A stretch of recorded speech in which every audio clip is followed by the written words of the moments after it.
ভর্তি কার্যক্রমের সময়সীমা 18 থেকে 29 ডিসেম্বর। মাধ্যমিক ও উচ্চ মাধ্যমিক শিক্ষা অধিদপ্তরের নির্দেশনা অনুযায়ী এই তারিখের মধ্যে অবশ্যই ভর্তি প্রক্রিয়া সম্পন্ন করতে হবে। যারা প্রথম বা মূল ফলাফলের তালিকায় নির্বাচিত হয়েছেন তাদের ভর্তির সময়সীমা পরবর্তী 6 দিন অর্থাৎ 18 ডিসেম্বর হতে 23 ডিসেম্বর পর্যন্ত। এই সময়সূচির মধ্যে কেউ ভর্তি হতে ব্যর্থ হলে তার আর সুযোগ থাকবে না। সেক্ষেত্রে অপেক্ষমান তালিকা 1 হতে 0 আসন পূরণ করা হবে।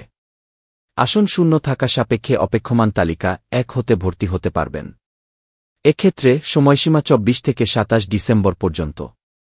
অপেক্ষমান তালিকা 1 এর ভর্তি অবশ্যই উক্ত সময়সীমার মধ্যে সম্পন্ন করতে হবে।